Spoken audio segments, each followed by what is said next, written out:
24 फरवरी 2022 को कुछ ही घंटों बाद जब रूसी राष्ट्रपति व्लादिमीर पुतिन ने अपने देश के यूक्रेन में विशेष सैन्य अभियान की घोषणा की थी, रूसी हवाई सेना ने होस्टोमेल के ग्रामीण एंटोनोव हवाई अड्डे पर उतराई की। यह कस्बा छोटा था लेकिन रणनीतिक रूप से अहम था, क्योंकि कीव के उत्तर पश्चिम में स्थित होने से यहां से अतिरिक्त उपकरण लाकर बड़े इलाकों को निशाना बनाया जा सकता था। यह रूस यूक्रेन युद्ध की पहली बड़ी झड़प थी, लेकिन यूक्रेनियों ने जवाबी हमले के लिए अच्छी तैयारी कर रखी थी और जल्द ही एंटोनोव हवाई अड्डा और उसके आसपास का होस्टोमेल कस्बा एक युद्ध क्षेत्र में बदल गया। आने वाले महीनों में होस्टोमेल कई बार हाथ बदलता रहा और रूस ने बार बार सैन्य कर्मी, टैंक, अटैक हेलीकॉप्टर भेजे।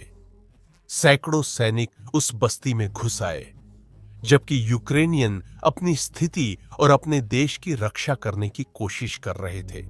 लेकिन एंटोनोव हवाई अड्डे पर हुई लड़ाइयां और उसके बाद होस्टोमेल के आसपास हुआ संघर्ष असल में कैसे हुआ? यूक्रेनियनों ने रूसी हमले के शुरुआती घंटों में कैसे प्रतिक्रिया दी और रूसियों द्वारा होस्टोमेल पर कब्जा करने की कोशिश का क्या नतीजा रहा? आज हम इन सभी सवालों के जवाब देने की कोशिश करेंगे और उन बेहद अहम शुरुआती घंटों के पीछे की तनावपूर्ण और डरावनी हकीकत को जानेंगे। रूस यूक्रेन युद्ध के दिन और हफ्ते वॉर्स ऑफ द वर्ल्ड में आपका स्वागत है।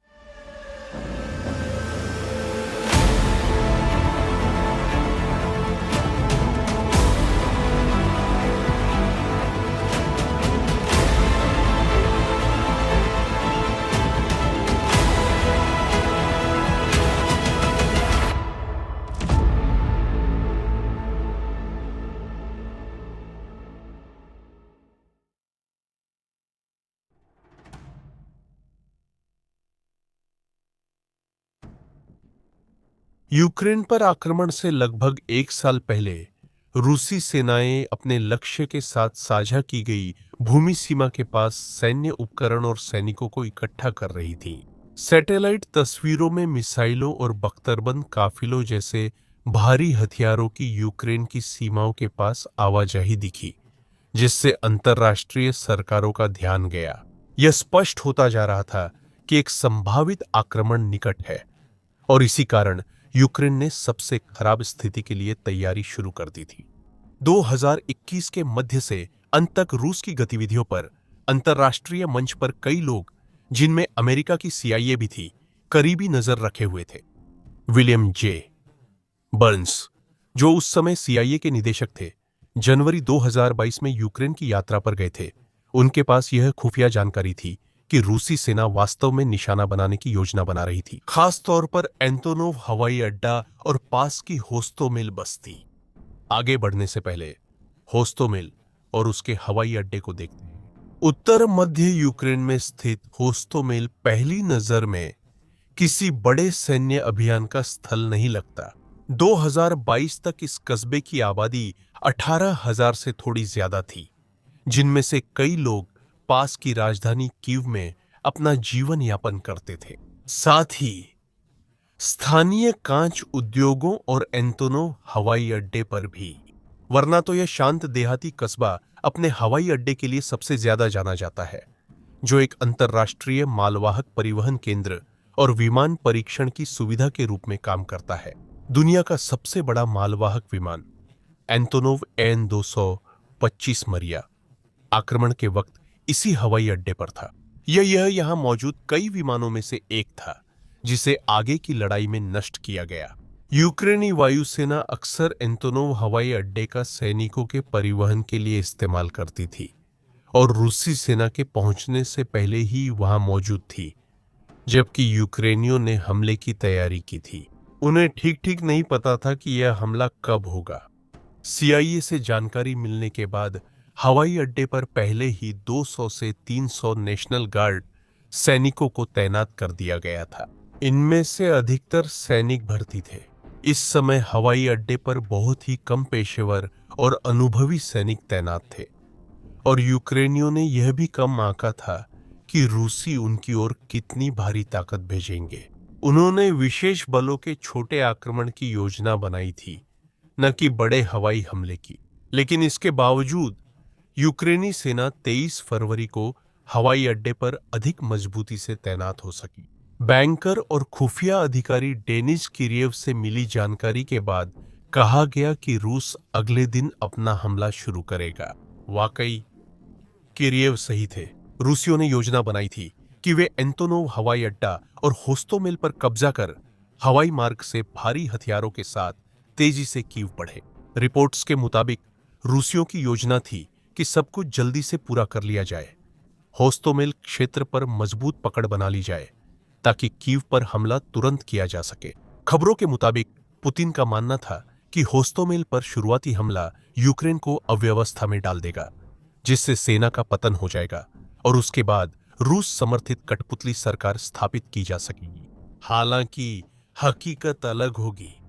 यूक्रेन ने होस्टोमेल पर हमले के लिए अच्छी तैयारी कर रखी थी और नतीजतन वे पूरी तरह से चौंके नहीं थे। जब 24 फरवरी को आक्रमण शुरू हुआ, तब तक रूसियों के पहुंचने तक एंटोनोव हवाई अड्डे को अतिरिक्त जमीनी सैनिकों, टैंकों और बख्तरबंद वाहनों से मजबूत कर दिया गया था।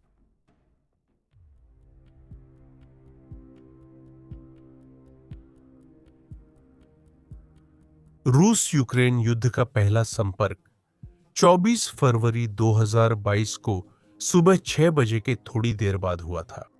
रूस ने एंटोनोव हवाई अड्डे और पास के नेशनल गार्ड बेस पर 4 नोवाटोर कैलिबर मिसाइलें दागकर हमला शुरू किया, जो सैनिकों की आपूर्ति कर रहा था। मिसाइलों ने निशाना साधा, लेकिन यूक्रेनियों द्वारा हवाई अड्डे के चारों ओर स्थापित गैरिसन को नुकसान नहीं पहुंचाया। हालांकि आक्रमण की अगली लहर थोड़ी अधिक चुनौतीपूर्ण साबित हुई। सुबह 9:30 बजे तक रूस ने लगभग 30 हेलीकॉप्टरों का एक दस्ता भेजा, जो एंटोनोव हवाई अड्डे के आसपास के क्षेत्र में सैनिकों और आपूर्ति पहुंचाने का काम करेगा।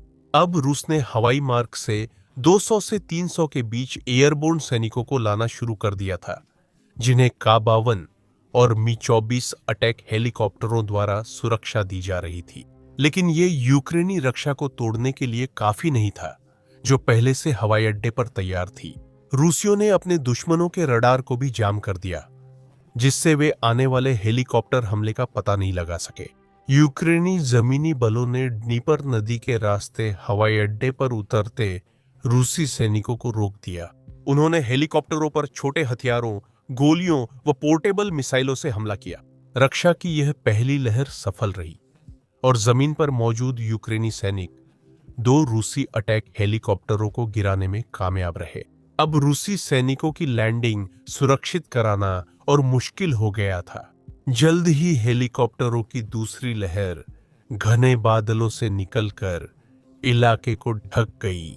यूक्रेनी नेशनल गार्ड्समैन हवाई अड्डे के उत्तरी छोर पर एंटी एयरक्राफ्ट गनों पर तैनात होकर उन्हें रोकने की तैयारी करने लगे। हेलीकॉप्टरों की दूसरी लहर लगभग 11 बजे एंटोनोव हवाई अड्डे पहुंची, जिसका उद्देश्य इलाके को साफ करना था ताकि जमीनी सैनिक उतर सकें। इन हेलीकॉप्टरों ने हवाई अड्डे को घेरे यूक्रेनी रक्षा पंक्तियों पर रॉकेट दागे। गैरिसन के मोर्चा संभालने तक कुछ लोग साइट के रक्षात्मक ठिकानों को नष्ट करने में सफल रहे।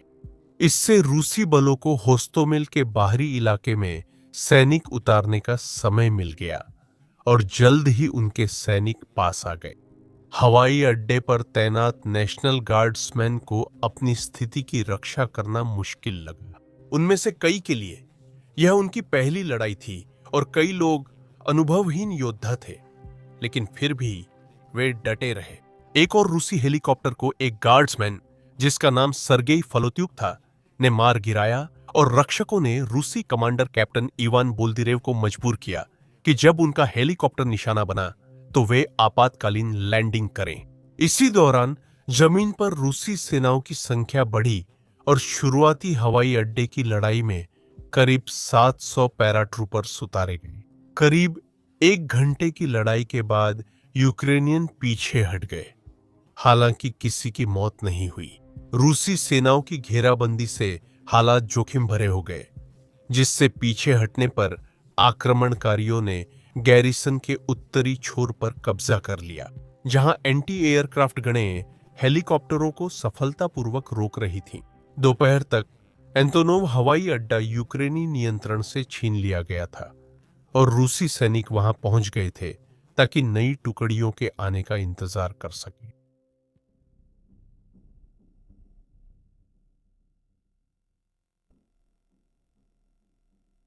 रूसियों ने एंतोनोव हवाई अड्डा सफलतापूर्वक कब्जा किया था। उन्हें विरोध का सामना न केवल यूक्रेनी सेना बल्कि होस्टोमेल के स्थानीय सशस्त्र नागरिकों से भी करना पड़ा। दोपहर में जो लोग पीछे हट गए थे उन्होंने हवाई अड्डे पर तोपों से गोलाबारी शुरू कर दी और एक बड़ा जवाबी हमला जनरल वालेरी वालुजनी के नेतृत्व में किया गया। 72वीं मैकेनाइज्ड ब्रिगेड ने 4वीं रैपिड रिएक्शन ब्रिगेड और यूक्रेनी वायुसेना के सहयोग से हाल ही में कब्जाए हवाई अड्डे पर रूसी ठिकानों को निशाना बनाना शुरू किया। रूसियों ने जवाब में 2 सुखोई सु-25 भेजे, जो जेट जमीन पर सैनिकों को हवाई समर्थन देने के लिए डिजाइन किया गया है, लेकिन जल्द ही उन्हें यूक्रेनी सुखोई सु-24 और मिग-29 के खिलाफ लड़ना पड़ा। यूक्रेनी सेना ने हवाई अड्डा रूसी आक्रमणकारियों से वापस लेने के लिए उसे घेर लिया। 24 फरवरी की शाम तक वे रूसियों को पीछे धकेलने में सफल रहे और रूसी एयरलिफ्टर जिन्हें मदद के लिए भेजा जाना था उन्हें अपना मिशन छोड़ने के लिए मजबूर होना पड़ा। हवाई अड्डे पर तैनात रूसी सैनिक अब फिर से संगठित होने के केसीस होने के लिए ग्रामीण इलाकों में पीछे हट रहे थे। इस चरण में यूक्रेनियों को अतिरिक्त समर्थन जॉर्जियाई नेशनल लीजन के सैनिकों के रूप में मिला। उन्होंने पीछे हटते रूसी सैनिकों का पीछा किया और जंगल तक पहुंचने की कोशिश में उन्हें पकड़ लिया। इसका मतलब था कि एंतोनोव हवाई अड्डा फिर से यूक्रेन के पास था, लेकिन सवाल था कितने समय तक। अगली सुबह तक रूसी मैकेनाइज्ड जमीनी सेना हवाई अड्डे की सीमा पर पहुंच चुकी थी। एक बार फिर बेलारूस से मार्च करते हुए उन्होंने भारी प्रतिरोध के बावजूद इवानक्यू में यूक्रेनी रक्षा तोड़ दी थी। अब वे वही काम कर रहे हैं जो पहले हमलावरों ने शुरू किया था। हवाई हमलों के साथ ये जमीनी बल धीरे धीरे हवाई अड्डे में घुसते हुए बाहरी रक्षा को तोड़ते और लड़ते हुए आगे बढ़ने लगे। उन यूक्रेनियनों का सामना करने के लिए जिन्होंने कुछ घंटे पहले ही अपनी स्थिति वापस पाई थी। उस सुबह हवाई अड्डा फिर तेजी से हाथ बदलता रहा। रूसी सूत्रों के अनुसार इस हमले में 200 यूक्रेनियन मारे गए, जबकि एक भी रूसी की जान नहीं गई। हालांकि यूक्रेनी सूत्रों और अंतर्राष्ट्रीय पत्रकारों ने इस दावे को चुनौती दी है। स्पष्ट है कि रूसी जल्दी ही एंतोनोव हवाई अड्डे में घुसकर उसे कब्जे में ले चुके थे। यूक्रेनी रक्षा मंत्रालय ने कहा कि रूसियों ने हवाई अड्डे को इतना नुकसान पहुंचाया कि वह कीव के खिलाफ लड़ाई में बेकार हो गया। 25 फरवरी को उन्होंने आधिकारिक रूप से पुष्टि की कि अब एंतोनोव हवाई अड्डा उनके नियंत्रण में नहीं है। रूसियों ने यूक्रेनी प्रतिरोध कम करने के लिए अगली स्थिति की ओर बढ़ना शुरू किया।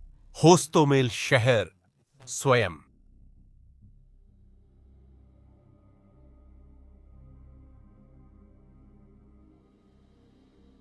होस्टोमेल के बाहरी इलाके में उसी दिन हवाई अड्डे के पास लड़ाई शुरू हो गई। जैसे ही रूसी सैनिक शहर में आगे बढ़े, यूक्रेनी जमीनी बलों ने उनसे लड़ाई शुरू कर दी और M-24 हेलीकॉप्टरों ने दुश्मन के सैनिकों व टैंकों पर रॉकेट बरसाए। यूक्रेनियों ने शहर पर हमले के शुरुआती चरणों में होस्टोमेल की रक्षा करने में सफलता पाई और इस दौरान उन्होंने कई रूसी टैंकों को भी नष्ट कर दिया। बाकी दिन दोनों पक्षों ने आगे बढ़ने का प्रयास किया। रूसी सैनिक बेखौफ बढ़े। यूक्रेनियों ने आग और गुस्से से उनका सामना किया। हमले के दौरान रूसी बलों ने एरपिन पुल को नष्ट कर दिया, जो कीव में जाने का एक मुख्य रास्ता था और होस्टोमेल को राजधानी से जोड़ता था। साथ ही पुतिन की कीव पर हमले की योजनाएं नए कब्जाए हवाई अड्डे में सामने आने लगी थी। यूक्रेनियों को 25 फरवरी की देर रात यह जानकारी मिली थी कि 1500 कादिरोवाइट्स की एक इकाई एंटोनोव हवाई अड्डे में दाखिल हो गई थी, यूक्रेनी राष्ट्रपति जेलेंस्की को खत्म करने के लिए। यह एक सोची समझी हत्या की कोशिश होती। कादिरोवाइट्स रूसी सैन्य संगठनों की चेचन टुकड़ियां हैं, जिनमें नेशनल गार्ड और रक्षा मंत्रालय शामिल हैं। यूक्रेनियों को मिली जानकारी के अनुसार ये लोग उद्धरण चेचन गणराज्य के सबसे बेहतरीन लड़ाके थे और वे जेलेंस्की पर आगे बढ़ने के लिए अच्छी तरह से सुसज्जित थे। अब जब हवाई अड्डा यूक्रेनियों के नजरिए से कब्जे में ले लिया गया था, तो इस बारे में तुरंत कुछ करना जरूरी था। जैसा कि सामने आया, कादिरोवाइट्स को जेलेंस्की की ये हत्या के लिए हवाई अड्डे पर तैनात किया गया था और वे शायद सफल भी हो जाते अगर उन्हें यूक्रेनियों ने रोक न लिया होता, जो होस्टोमेल की रक्षा कर रहे थे। कादिरोवाइट्स होस्टोमेल के बाहरी इलाके में टैंकों का एक बड़ा काफिला इकट्ठा कर रहे थे, लेकिन जल्द ही उन्हें यूक्रेनी नेशनल गार्ड और यूक्रेन की सुरक्षा सेवा के स्पेशल ऑपरेशंस सेंटर की भारी गोलीबारी का सामना करना पड़ा। अल्फा ग्रुप नामक इस दल ने ड्रोन से कादिरोवाइट्स की गतिविधि देखी और यूक्रेनी सूत्रों के अनुसार हत्या की साजिश जल्दी नाकाम कर दी गई। नेशनल गार्ड और अल्फा ग्रुप ने रूसी टैंक फॉर्मेशन पर हमला कर 56 टैंक नष्ट किए और सैकड़ों कादिरोवाइट्स को मार गिराया। यूक्रेनियों के अनुसार मारे गए लोगों में मगमेद तुशाएव भी शामिल था, जो कादिरोवाइट्स में लेफ्टिनेंट कर्नल था। नेशनल गार्ड ने सप्ताह भर इन चेचन लड़ाकों को निशाना बनाना जारी रखा और बताया गया कि 28 फरवरी तक, जब फरवरी मार्च में बदल रहा था, तब तक सैकड़ों और को मार गिराया गया। होस्टोमेल के यूक्रेनी नागरिकों ने अपने शहर की घेराबंदी देखी। लगातार तोपों की गोलाबारी और हमलावरों द्वारा किए गए हवाई हमलों के बीच यूक्रेनी नेशनल गार्ड ने इस लगातार बमबारी के प्रभाव को कम करने के लिए अपनी पूरी कोशिश की। दुर्भाग्यवश इससे शहर में फंसे लोगों की स्थिति में खास सुधार नहीं हुआ, क्योंकि कोई नागरिक वाहन होस्टोमेल में आ जा नहीं रहा था। लोगों को खाना पानी पाने में दिक्कत थी और भारी गोलाबारी से शहर में बिजली चली गई थी। इसके अलावा अब शहर में जरूरी दवाइयों की भी भारी कमी हो गई थी।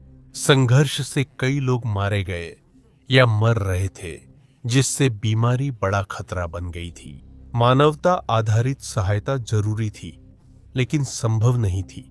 रिपोर्ट्स के मुताबिक रूसी सेनाओं ने एम्बुलेंसों पर गोलीबारी की, जबकि कड़ावाराइट्स ने होस्टोमेल के लोगों को उनके रोजमर्रा के कामों के दौरान लूटना और वसूली करना शुरू कर दिया। सहायता पहुंचाने पर देने वालों को आसानी से निशाना बनाया जा सकता था।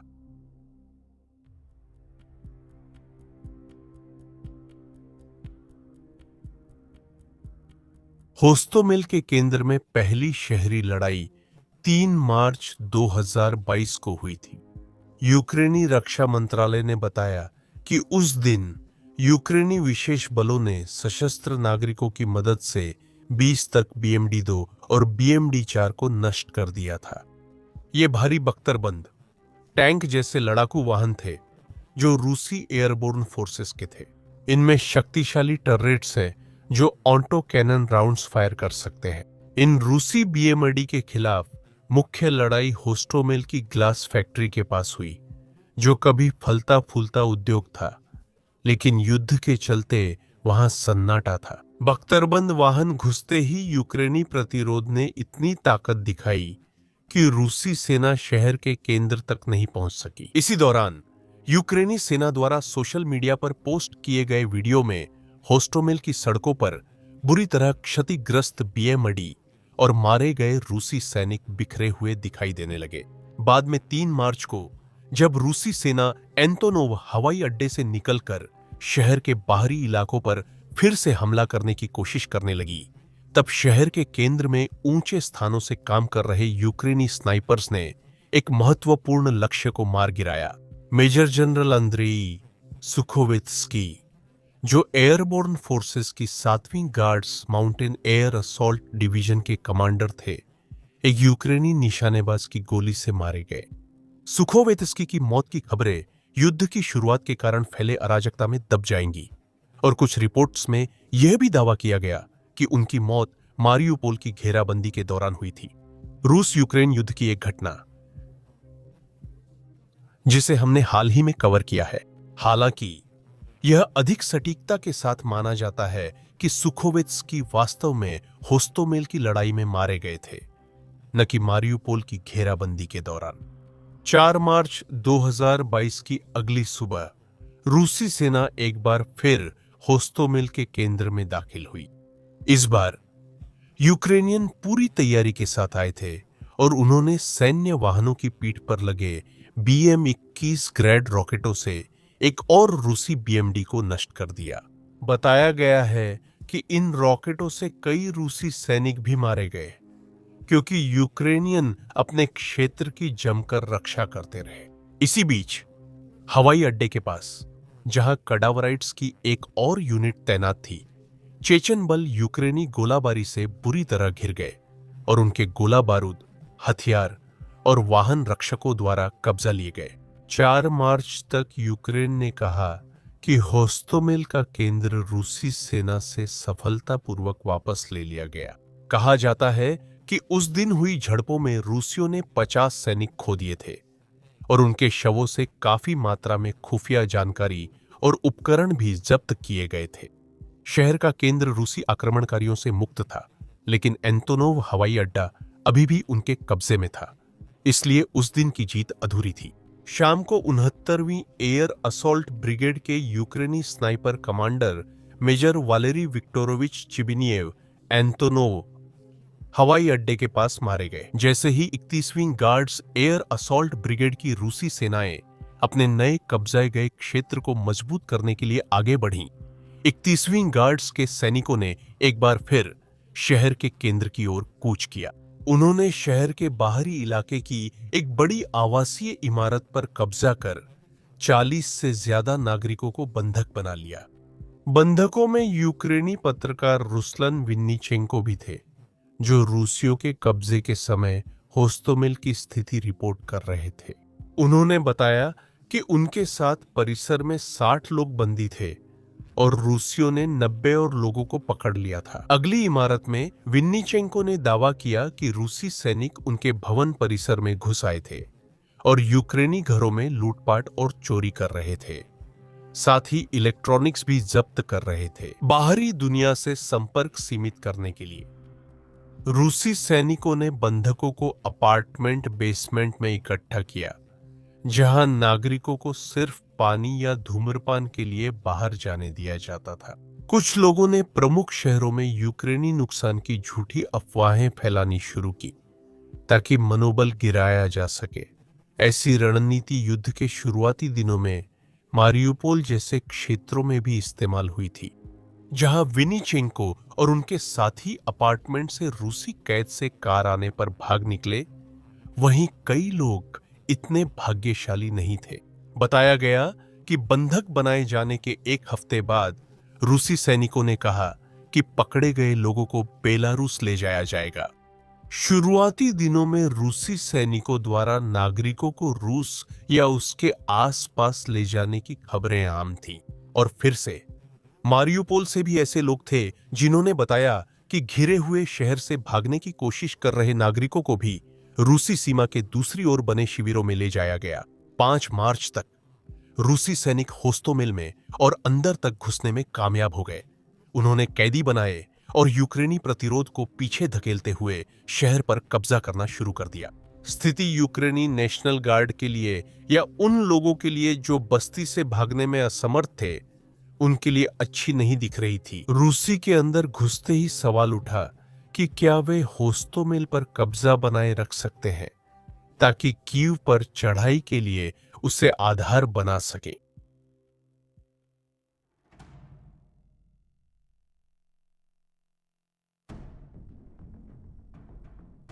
जब रूसियों ने होस्टोमेल पर कब्जा कर लिया तो उन्होंने किसी भी नागरिक को उस इलाके से भागने से रोकना शुरू कर दिया। सेना ने खुद को बाहरी इलाकों और केंद्र में तैनात किया। अंदर फंसे यूक्रेनियों को लगा कि शहर हमेशा के लिए खो गया है। 7 मार्च को रूसी सैनिकों ने होस्टोमेल के मेयर यूरी प्रिलिप्को की कथित तौर पर हत्या कर दी। प्रिलिप्को की हत्या तब हुई जब वे अपने शहरवासियों की मदद की व्यवस्था कर रहे थे और उनकी मृत्यु के बाद उनके शव में बम लगा दिया गया था ताकि जो भी उन्हें दफनाने की कोशिश करे उसकी भी जान चली जाए। रूसियों की योजना सफल दिख रही थी, लेकिन एक रूसी सैनिक ने जाल निष्क्रिय कर दिया। जब स्थानीय पादरी प्रिलिप्को के शव को दफनाने की कोशिश कर रहे थे, इसी सैनिक के बारे में बताया गया है कि उसने पादरी की मदद की थी ताकि वे मेयर के शव को ठेले पर रखकर चर्च तक ले जा सके। मार्च 2022 में यूक्रेनी समाचार संगठन टेक्सटी ने उस अफरा तफरी से बचे एक व्यक्ति का इंटरव्यू लिया जिन्होंने गुमनाम रहने का फैसला किया। उसने कहा कि होस्टोमेल में रूसी सैनिकों में कई खदीरोवाइट्स थे जो बिना मुकदमे आम नागरिकों को मार रहे थे। उद्धरण: अब होस्टोमेल में हर जगह खदीरोवाइट्स हैं, कुछ इलाकों में ज्यादा, कुछ में कम, लेकिन असल में अब वे पूरे शहर में फैल चुके हैं। वे शहर में गाड़ियों से घूमते, हवा में गोलियां चलाते और मन न लगे तो किसी को भी गोली मार सकते हैं। उन्होंने निजी घर के निवासी को गोली मारी क्योंकि उसने बाड़ तोड़ी थी और वह देखने बाहर आया था। उन्होंने उससे खाना मांगा और इनकार करने पर उसे गोली मार दी और चले गए। जब होस्टोमेल के केंद्र में यह सारी हिंसा जारी थी, उसके नागरिकों को बुरी तरह से समर्थन की जरूरत थी। खाना और पानी मिलना मुश्किल होने लगा था और घायलों का इलाज करने के लिए जरूरी दवाइयों की भी कमी थी। रूसी सैनिकों की तैनाती के कारण होस्टोमेल के केंद्र में अंतर्राष्ट्रीय मानवीय सहायता नहीं पहुंच पा रही थी। लेकिन मार्च के दूसरे हफ्ते में यूक्रेनियनों के लिए सब कुछ खत्म नहीं हुआ था। कई बार आक्रमणकारियों से शहर को वापस लेने की कोशिशें की गईं। जब यूक्रेनी सैनिक एक बार फिर होस्टोमेल पहुंचे और शहर को रूसियों से वापस लेने का प्रयास किया, यूक्रेनी सैनिकों ने जहां संभव था नागरिकों को सहायता बांटनी शुरू की। रूसी सैनिकों से बस्ती के बाहरी हिस्सों का कुछ हिस्सा वापस लेने और 8 मार्च की रात रूसी जवाबी हमले को नाकाम करने के बाद सैनिकों का अगला कदम बड़े पैमाने पर निकासी की तैयारी करना था। यह निकासी 8 मार्च को दिन में शुरू हुई, लेकिन शहर से नागरिकों को निकालना मुश्किल साबित हुआ। रूसी लगातार उन सभी पर गोलीबारी करते रहे जो निकासी कराने की कोशिश कर रहे थे। कीव ओब्लास्ट क्षेत्र से नागरिकों को निकालने के बड़े प्रयास अधिक सफल रहे और 9 मार्च तक लगभग 20,000 नागरिकों को देश के अन्य क्षेत्रों में भेज दिया गया था। होस्टोमेल को वापस पाना एक धीमी और स्थिर प्रक्रिया थी। रूसी सेनाओं ने उस क्षेत्र को घेर रखा था, जिससे यूक्रेनी सैनिकों के लिए क्षेत्रीय बढ़त बनाना मुश्किल हो गया था। यह और मुश्किल था क्योंकि रूसी हेलीकॉप्टर लगातार आकर आक्रमणकारियों के लिए सैनिक और आपूर्ति लाते थे। पूरे हफ्ते निकासी के प्रयास चुपचाप चलते रहे। वहीं यूक्रेनियों ने होस्टोमेल में रूसी सैनिकों पर हमला करने की कोशिश शुरू की।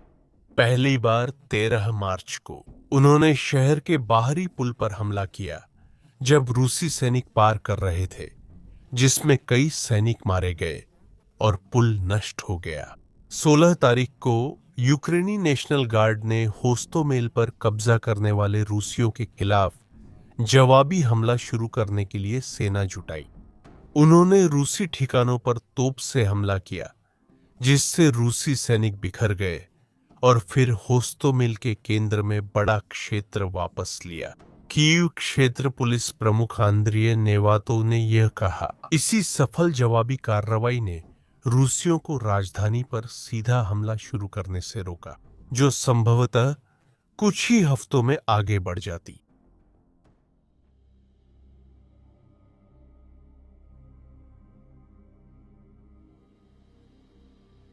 1 अप्रैल 2022 तक कीव क्षेत्रीय सैन्य प्रशासन ने बताया कि रूसी सैनिकों को होस्टोमेल और एंटोनोव हवाई अड्डे से हटा दिया गया। युद्ध के इन शुरुआती दिनों में जो रूसी जीत तय मानी जा रही थी, वह रूसी दृष्टिकोण से अल्पकालिक साबित हुई। यूक्रेन की राजधानी पर कब्जा करने का उनका सबसे बड़ा मौका उनके सामने ही खत्म हो गया और दुश्मन का कम आकलन भी जल्दी ही दूर हो गया। यूक्रेनी जवाबी हमले रूसी सेना के लिए सहन करना बहुत ज्यादा साबित हुए और यूक्रेन के जबरदस्त प्रतिरोध के कारण उन्हें राजधानी तक के अपने नए कब्जे गए रास्तों को छोड़ने के लिए मजबूर होना पड़ा। होस्टोमेल युद्ध की तबाही से बुरी तरह प्रभावित हुआ था। हवाई अड्डा और शहर के केंद्र की कई इमारतें जैसे चर्च, नर्सरी और दुकानें तोपखाने की गोलाबारी से बुरी तरह क्षतिग्रस्त हो गई थी। सड़कों पर नष्ट किए गए सैन्य वाहनों, टैंकों, ट्रांसपोर्ट ट्रकों, बीएमडी और विश्व प्रसिद्ध एंटोनोव और 225 मारिया कार्गो विमान के खोखले ढांचे बिखरे पड़े हैं, जबकि युद्ध अब भी जारी है। हालांकि शहर को हुए नुकसान के बावजूद होस्टोमेल यूक्रेनी लोगों के लिए प्रतिरोध का एक शक्तिशाली प्रतीक बना हुआ है। यह साधारण सा ग्रामीण शहर अंततः एक प्रमुख वैश्विक महाशक्ति के खिलाफ अपनी स्थिति का सफलतापूर्वक बचाव करने में सक्षम रहा। हालांकि यूक्रेनी नेशनल गार्ड के अनुभवहीन सदस्यों के खिलाफ हालात पूरी तरह थे और रूसी जीत तय लग रही थी, अंत में यह यूक्रेनियों के पक्ष में गया। होस्टोमेल की लड़ाई और एंटोनोव हवाई अड्डे पर संघर्ष के बाद रूसी उप रक्षा मंत्री अलेक्जेंडर फोमिन ने घोषणा की कि रूसी सैनिक व्यापक कीव क्षेत्र से पीछे हट जाएंगे। जो पीछे हट रहे थे उन्होंने जल्दी अपने उपकरण नष्ट कर दिए ताकि यूक्रेनी सेना उनका इस्तेमाल न कर सके। हालांकि युद्ध के शुरुआती चरणों में बहुत सारे रूसी उपकरण सही सलामत छोड़ दिए गए थे, जिन्हें यूक्रेनी सेना ने अपने कब्जे में ले लिया, जिससे उन्हें अपनी रक्षा को और मजबूत करने का मौका मिला। फिलहाल यह ठीक पता नहीं है कि युद्ध के दोनों पक्षों में कितने लोग हताहत हुए हैं और यह जानकारी हासिल करना और भी मुश्किल हो गया है, क्योंकि व्यापक संघर्ष अभी भी जारी है। दोनों पक्षों का दावा है कि होस्टोमेल और एंटोनोव की लड़ाइयों में सैकड़ों विरोधी सैनिक मारे गए, लेकिन असलियत में माना जाता है कि दोनों पक्षों को भारी नुकसान उठाना पड़ा है। रूसी सेना ने बड़ी संख्या में बख्तरबंद वाहन और हेलीकॉप्टर खो दिए, जब यूक्रेनी बलों ने अपने क्षेत्र की रक्षा की। यह लड़ाई यूक्रेनियों की बड़ी सफलता के तौर पर इतिहास में दर्ज हो गई। नतीजतन अगर वे अपनी स्थिति की रक्षा उस तरह नहीं कर पाते तो शायद यूक्रेनियों के लिए युद्ध अब तक खत्म हो चुका होता। लेकिन 2026 की शुरुआत तक होस्टोमेल अभी भी यूक्रेन का हिस्सा है और इसके निवासी इसे फिर से उसकी पुरानी खूबसूरती और गौरव लौटाने की कोशिश में पुनर्निर्माण कर रहे हैं। युद्ध के असर आज भी दिखते हैं और आम नागरिकों को आक्रमण का नुकसान उठाना पड़ा है। अगर यूक्रेनी लोगों को समय और अवसर मिले तो होस्टोमेल फिर युद्ध से पहले जैसी स्थिति में आ सकता है। एंटोनोव हवाई अड्डे के लिए भी यही कहा जा सकता है। गोलीबारी और हेलीकॉप्टर फायर से हुए नुकसान की मरम्मत आज तक पूरी तरह नहीं हो पाई है और क्षतिग्रस्त विमान अब भी इसकी रनवे और हवाई पट्टियों पर बिखरे हुए देखे जा सकते हैं। जल्द ही यह हवाई अड्डा यूक्रेनी उद्योग के लिए फिर से प्रमुख मालवाहक केंद्र बन सकता है। वोलोदिमीर जेलेंस्की खुद 2025 की शुरुआत की ओर इटली की पत्रिका इल फोग्लियो को दिए एक इंटरव्यू में यह बात कही थी। वह उद्धरण, अगर फरवरी 2022 में कीव गिर जाता तो हम युद्ध हार जाते। संघर्ष जारी है, लेकिन यूक्रेनियों ने अपनी राजधानी की रक्षा के लिए पर्याप्त समय हासिल कर लिया है, जबकि रूसी देश भर में हमले जारी रखे हैं। यह अभी भी कहना मुश्किल है कि रूस यूक्रेन युद्ध किस दिशा में जाएगा, क्योंकि नए संयुक्त राज्य अमेरिका समर्थित शांति योजनाएं अधर में लटकी हुई हैं। यूक्रेनी शहरों और सैनिकों पर बमबारी लगातार जारी है, जिससे जेलेंस्की ने टिप्पणी की है कि व्लादिमीर पुतिन किसी भी संभावित शांति वार्ता को लेकर गंभीर नहीं है। फिलहाल यूक्रेन का प्रतिरोध युद्ध की शुरुआत जितना ही मजबूत है और केवल समय ही बताएगा कि आगे क्या होने वाला है। वीडियो देखने के लिए धन्यवाद। जानकारी पसंद आई हो तो लाइक या कमेंट करें। हमारी सभी सामग्री, रिसर्च, स्क्रिप्ट, एडिटिंग और नैरेशन इंसानों द्वारा की जाती है। इसमें एई इस्तेमाल नहीं होता। अगर आप चैनल सपोर्ट करना चाहते हैं तो सब्सक्राइब करें और बेल आइकन दबाएं ताकि Wars of the world video release होते ही नोटिफिकेशन मिले। शुक्रिया देखने के लिए।